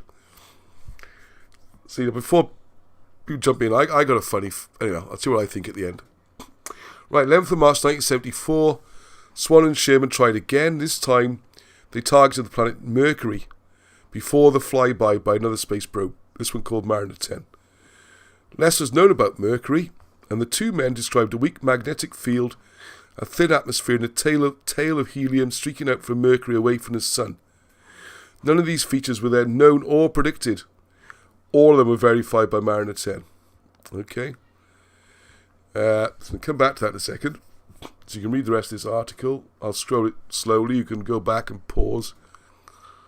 Oh, there's some pictures of whatever that is. Mercury. Don't know if it's a real picture or not, or it's just a creation. Right, now then the guy who wrote the article, he talks about his out-of-body experience when he thought he was dying in World War II. Oh no! Angie, didn't scan the bit I wanted. Alright, okay, well, I can do the rest from memory then. I've got the book here, haven't I? So I can't really show you this, but you have to trust me on this one, okay? Oh, sneak peek. Is that, it's not a sneak peek, but it's a case of, what they're arguing here is this, and by the way, it's all the stuff here, flatters and that, I love all this, is Trees of Life and Earths. This book went a completely different direction to what I expected. I thought it was like Ptolemaic maps and very scientific, which the first half is, and then we get some really cool stuff. Put away it is in there. So what they were claiming in this book then is that this is very much how Egypt was protected, and one of the reasons they did so many religious ceremonies and so many priests and stuff was they'd be constantly using this, what's it called again, remote viewing skills to effectively patrol the borders of Egypt and look for advancing armies and attacks and things like that, doing it from within their temples. And this is why one of the reasons why it was so important. And I give lots of examples then of where it comes in, possibly true. So there's one to think about. All right, it's time for bed now. It's almost 10 o'clock on a Sunday night. Good heavens above. Should be in bed 2 hours ago, Arnie, young chap like you. You can tell he's listening to something else. Look. So there's the... There's no idea. Exactly. I'm skipping back. Be good, Ross, if you could sell star maps, David. Yeah, there's some star maps on the... It's alright, it's fine. There are some star maps on the website, on the Cymroglyphics. I got a funny feeling now. It's going to feed into... I was giving people a chance to... Remote viewing is back of head, not front. Apparently makes sense. So I want to explore more of these type of things now, and telekinesis and all that kind of stuff. It's not a distraction from the history, but I would like to have more chance on Sunday evenings to talk a little bit off the research work. and more general. And I know, well, I hope people enjoy this. Some might say it's absolute nonsense. But anyway, it won't be the whole show, just little bits, pockets. And then the stories can be during the week. Now, if I was going to be really, really conspiratorial or cynical, this is my little feeling on this. Alright, so I like this my problem with Velikovsky. So it does have a point to this. So a lot of what we do, catastrophism, the periodicals I read, the research, is a lot of it's based on Velikovsky. And his many arguments, but his basic argument is that rather than gradualism, which is our mainstream mantra, like a riverbed takes 1 million miles because, 5 millimeters in every 10 years, it's 200 feet deep, therefore times it by equals, it took 200,000 years to make that riverbed, all this kind of stuff. Mount Everest must have taken, millions of years because how high it is, all that kind of thing.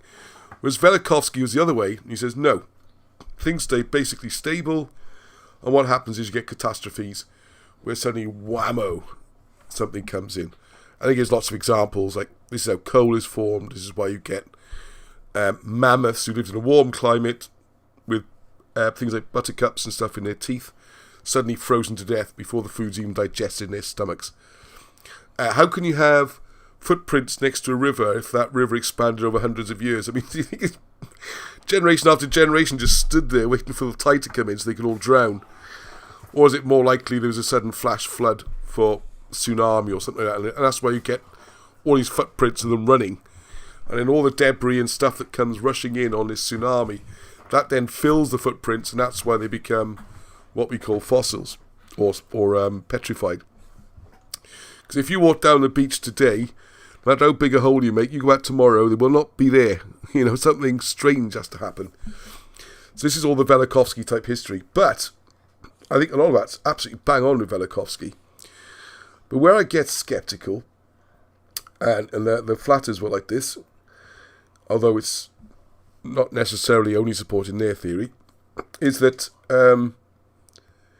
one of his great pieces of controversial proofs is he predicted that Venus, from his calculations, Venus is only about 6,000 years old. And his proof for this was going to be that, he'd expect the planet to be hot rather than cold, because it's a new planet, whereas the mainstream scientists say it's millions of years old, just a frozen, whatever, rock or something. And he says not possible, and he also says that the atmosphere would have petrol in it, and yada yada, and all this, and why he gave his reasons and all that kind of stuff. And everyone called him a thing, and he supposedly got persecuted, and I think it might be a psyop. Twisting the whole thing back round again, even though I'm a big Velikovsky fan, right? This one, I think, is a naughty, put in there to throw us. Because, of course, what happened in the 1950s, a probe did go up to Venus, and lo and behold, Velikovsky's right. The atmosphere is 600 to 800 degrees high, it's got petroleum, all this kind of thing. Therefore, this persecuted Velikovsky, the friend of Einstein, this could be proof for what he's saying. Isn't that wonderful? And it's something, I don't know what it was, a few months ago, just made me suddenly think, hang on a second. If you, like myself, are not convinced that any of these rockets have ever gone anywhere, I completely left the subject tonight, sorry about this. If, like me, you're fairly convinced that none of these rockets ever left more than, I don't know, a few miles up, should we say, 10 miles, I don't know, 20 miles, something like that, nothing like the millions of miles you need, then isn't this the most wonderful way to plant a seed into the skeptics like us, whereby Velikovsky makes something up about Venus, and then we say, yeah, our probe went there and verified it, whereas maybe the probe didn't go there at all. And it struck me on this one, it reminded me, because I had this theory ages ago, and I thought, I can't talk to people like this, people think I'm bonkers. But anyway, it struck me, same things happened here, right? Because they've done, so they've got this description, they've been told how it works, but they didn't have a camera anyway, so what was the point of the experiment? Why would you do an experiment? The whole point, you get these remote viewers to go, I think I'm going to see, and the description isn't on this page, I don't think it's on the previous page. It's like flying through crystals, it's yellow, the inside of the crystals, as you get nearer, it's amazing, and the inside's amazing. They both say a similar thing, it's all wonderful, but surely the old idea is then, the next day, in goes the probe, like, oh, the cameras is exactly the same thing, how do these guys possibly know? But no, there's no camera. So what a pointless experiment. And in 1974, similar thing again with Mercury. So they've described a weak magnetic field, a thin atmosphere, and a tail of helium. And a brilliant Mariner 10 verified them all. Why bother sending a probe? No one's going to check what you're saying anyway. No one knows if any of it's true or all nonsense. Get two psychic guys to say whatever they like. I don't know if it's true or not. I'm not trying to cast aspersions on them. I've never met them. But then you suddenly say, yeah, what's exactly what the probe found? Brilliant. So you're proving these guys' psychiatrics are right. And also that our probe is right. And I have more faith in the psychic guys than the probes, put it that way. There we go. Not slightly. A completely different way of looking at... wasn't much Britain hit. How do we get onto this? I don't know. Something to do with boats and stuff, wasn't it? So I'll read some of the comments anyway. Okay, I'm going to have to wrap up, unfortunately. Yeah, so that was loads of comments. Dial M from Earth and in a bit, but great show as always. Thanks for the hard work, Team Brits. Oh, I forgot my camera. Oh, I think that's not for me. I found Llanilltyd Vardyr rugby field astrally once with my totem crow. Oh, you lost me there, Kay. Go on, Kay. I'm going to have to come and meet. Yeah. No. Kay's got some brilliant stuff I can never talk about, unfortunately, but I'm going to come and see you again soon, all right? Ross, have you read about DMT? I don't know. What is DMT? Love your curiosity, Ross. Thank you. Yes, it's about being curious, isn't it? And I think that's the point I'm trying to make. Is when you read something, have a real think about it, you know? Don't just go, oh, that's what they did, is it? Have a think about it. Be curious. Seems to be frowned upon these days, but it's important. Right, Arnie B, you going to play us out? Am I going to play us out? Oh, I haven't done my song today, have I? Okay. I hope this is in tune, because I'm certainly not. It's good if one of us is. The guitar is. You know, you've got to wear the Christmas hat for us. I'm going to wear the Christmas hat. I've got the world's biggest head. Is it going to fit on me? Not Fits really. on me. Oh, there you go. That's not looking good on, really. Right, okay, thank you everyone. I'm going to start wrapping up the show now. Please some more... Yes, I will be around, Kane. I do apologise it's been so long. I keep promising. It's been so hectic. I'm sure there's a whole day of something that happened this week I've forgotten, including the programme. So I hope you enjoyed that. I'm going to have one last little rant. Oh, you still up? Boys, you should all be in bed. It's 10 to 10, look. School tomorrow. Where are you coming? You're going to sing, are you? Oh, Leo's come to sing. Excellent. Do you remember the words? I'm going to do my protest song thing. So I've been very good all evening. I'm going on about... one last thing. I keep seeing this. Please. Mr. Barber, Chris. Another book of yours here. From the wonderful John Powell. Another wonderful book. Please. I've tried letters and stuff. I'd love to meet you and talk to you. Put things on the record from you as well. Be great. Anyway, right. So if you don't know, you must know by now. All over Wales and England, and probably Scotland's half done already, they're going to be putting up these massive wind factories. Stop calling them wind farms. They're wind factories. They're power stations. Putting power stations on our hills and ruining everything. 20 years of maybe supply. We're already overproducing. Yeah. And then there's millions of tons of concrete left there forever. The turbines get landfilled. I mean, it's such an appalling con. But there we go. I'll try and sing after all that. I know that's a little drink. Hang on. Join in. I should put the words on screen, shouldn't I? Hang on a second. I might be able to do that. Wouldn't be a bad idea for me. I'll know what the words are then. I think that's probably a good idea. Put the words on. Well, maybe. I think I might find it distracting though. Because I'll have... Oh, what's happened there? Hang on. Right. Okay, joining along from home. Zoom in a bit, Daddy. I had to redo my bookcases, fit my new Ross. Hiya, Martin. I'm glad you're there, Martin. I think you were busy early on, but I talked about you a lot at the beginning. Right, what do you want? Zoom in a bit. If you zoom in, you only see half the page now. No, but you scroll while you're doing it. I can't scroll anywhere. Scroll. All right, fine. You're going to... What could possibly go wrong, eh? You're going to scroll. How can we go full screen? Will that help? Anyone know? Is there a full screen option? Oh, I don't think so, no. Word. No, I don't know. Weird. It's weird. I always think weird should be said with like a Scouse accent. Weird. Weird. I don't know why. I've always done it. It's a weird document. Right, go on, you do the scroll then. Right. What's wrong with them? Don't it all seem to go?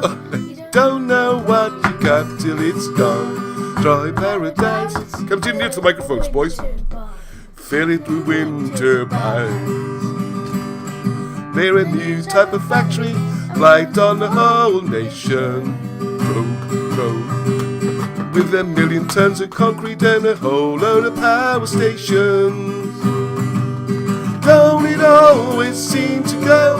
You don't know what you got till it's gone. Destroy paradise, fill it with winter bang. They took all the stones, put them in the stone museum. Into the mics, boys. I want to hear you, not me. Then they made damn sure that the people would never get to see them. Don't it always seem to go? You just don't know what you got till it's gone. Destroy paradise. Good job, I know it. Winter bang. Hey, greedy corporates, put away your JCBs. You heard us enough. It's time to save the birds and bees. Please, push, push, push, push the birds all day. Push, push, push the bees all day. Destroy paradise, fill it with winter bang. What are you doing? He's off the screen. Late one night when you hear the turbines drone, drone, drone, drone. It'll be too late then, and no point in having a moan.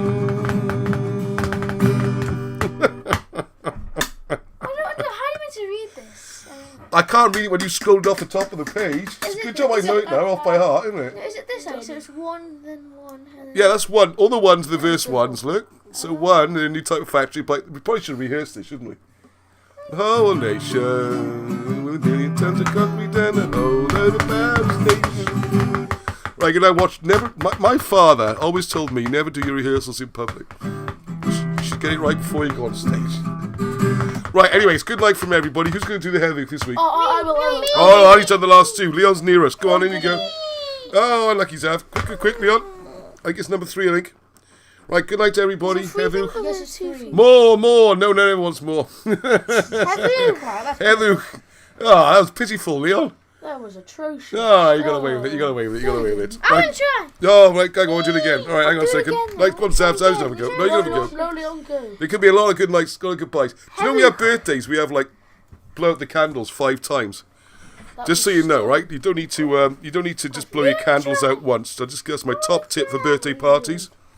You do end up eating a few mouthfuls of birthday cake, of wax in your birthday cake. It's number 1, Zazu. It worked! Yeah, there we go. That's enough of this madness. I'll let you all go home and do other things. Do something meaningful with your life. Well, alright, there's going to be lots of short videos. Look out for that. Please send through suggestions, all that kind of thing. Thank you very much. Diolch yn fawr. I am always amazed how many people are here every week and keep coming back, and it's great. It's absolutely great. Oh yeah, and I will be passing on presents that have been sent for Alan Wilson as well, and Baron for Christmas. So diolch yn fawr, Bob, and that's all right. It's just the guitar. Good catch. Okay, so don't say everyone. Heddwch.